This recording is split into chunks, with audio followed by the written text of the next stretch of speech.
What is up, everybody? It's your boy Rogue here. So, Ryzel and Malice prices just got announced because crossover breakers, a lot of Yu-Gi-Oh players today who do YouTube content received their product from Konami's, and the rarity ratios are explained for the crossover breaker set.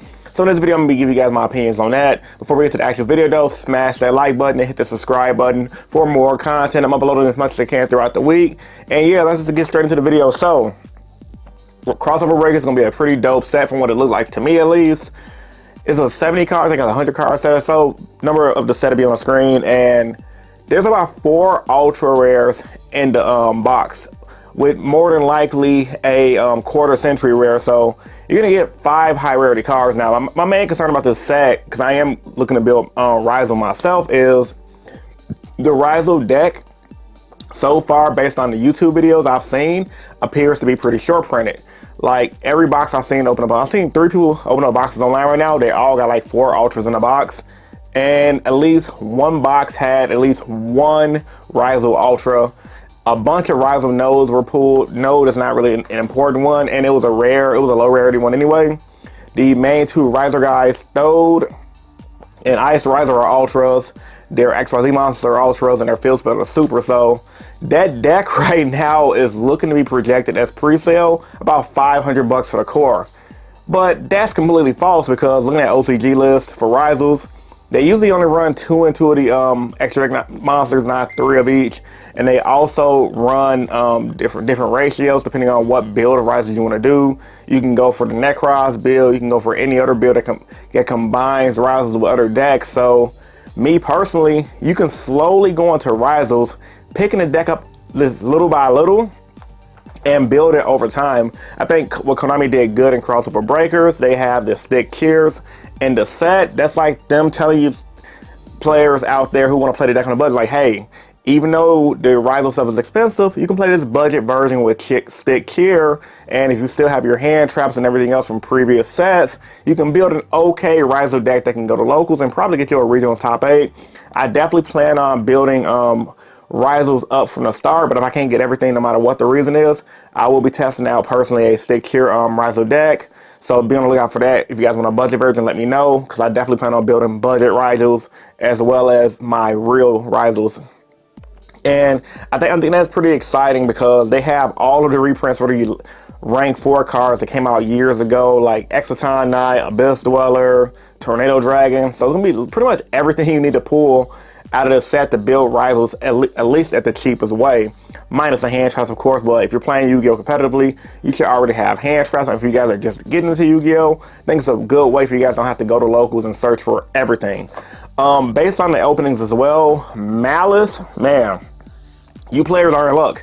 A lot of you guys and stuff are getting pulled. A lot of things, the Malice cards have about 8 ultras, and you don't really need a lot of them to build a Malice deck. So Malice players, rejoice. You guys have pretty much everything you need to build Malice if you best buy a couple boxes. But you probably be able to pick up the core for about $200 to $300, which ain't that bad if you're a Yu-Gi-Oh player with a full-time job with a little bit of the disposable income. For my budget players out there, you can just siphon stuff at locals, trading people. If you have a competitive deck you're using right now, it shouldn't be too hard to sell your competitive deck to build Malice, make about $100-150, save a couple of paychecks, and buy your entire Malice deck outright from there. The biggest issue for Malice and Ryzel players going into the next format outside of crossover breakers is just the freaking Mochami hand traps, because those are some of the most expensive cards in the game right now. Mochami 4 rolls and the Mochari, the Puelos, well, however you pronounce that card name, they're both over $100. So no matter once you pick up Ryzels or Malice, you're gonna still need 3 of each of those cards to compete. I don't care what no one else says online. I mean, yeah, you could do good without them. No one's arguing that. But it's the same thing like how it was back in the day with Solomon Grace and Thanos Dragon. For you guys that do not know who didn't play Yu-Gi-Oh back then, Thanos Dragon is this card right here. And when it first came out, it was an ultra rare. So the card was like $50 to $60 to $100, and you had to play it in order to play Solomon Grace at full power. I personally was playing Solomon Grace without that card, and while I was doing good locally and on the regionals level, every time I went to a semi-big event that was like a money tournament and or just bigger event regionals in general, I always lost against the players who actually had the Thanos Dragon, because that gave them the smidget advantage they needed to beat me. Now, granted, if I'm playing against somebody with Thanos Dragon and they're a garbage player, that's one thing. By all means, I'm gonna beat them because my skill level is better than theirs. However, if I'm playing against a player of equal skill or better and they have Thanos Dragon, they're gonna be able to utilize and capitalize on that. And I predict it's gonna be the same thing for Malice and Rival players. We're gonna go to, if we are the type of players that don't want to pay $1,000 for your deck, because let's say if you pre-order Rival or Malice, and then you got to order a playset of the Mocharmies, both of them, you're looking at about $1,000 deck before you even go to step foot into a card shop. So that's the crappy part, but we're gonna find budget options around those too. So be on the lookout for videos for that. But yeah, man, I'm loving Crossover Break because I think it's a really good set for Konami. I think they knocked it out of the park. Now I knew no players are saying, hey, they should have OCG ratios, and I'm all with you for that. But at this point, we might as well stop complaining about it. Konami's a business, and as a business person myself, I would definitely say that it's a smart business move to like kind of rarity bump everything because you're gonna sell more of the set. I think Crossover Breakers will go down as probably one of the best side sets in Yu-Gi-Oh! In modern Yu-Gi-Oh! History because you have everything you need to build both decks. One thing that does scare me about the Crossover Breaker set though is looking at a lot of the openings I saw online. A lot of people was pulling that Ritual Ultra Rare, and I don't know how good that rank 10 Ritual deck, whatever the deck is, I don't know how good it is. But that card, just looking at OCG, lit tournaments and stuff like that, I don't think that deck does really well. So pulling that card from like, that's gonna be the crap ultra pull out your box. And then for a person who's looking to pick up Rivals, there appears to be an overprinting of the Malice stuff. So like I said, Malice players rejoice, you guys came out really good. Once the set drops, I don't think Malice is gonna be that expensive. I think Malice might be similar to Ritual Beast, which is gonna be, it has some money cards in it, but it's gonna be pretty easy to build for what it's worth.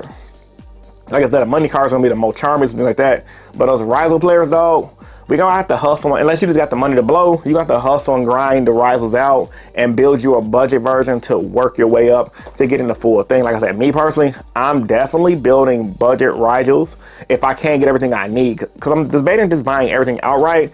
There's no way in the hell I'm paying $400 to $500 for the deck. But what I probably will do is sell stuff I'm not using, like Yugioh stuff and things like that, in order to pick up the deck.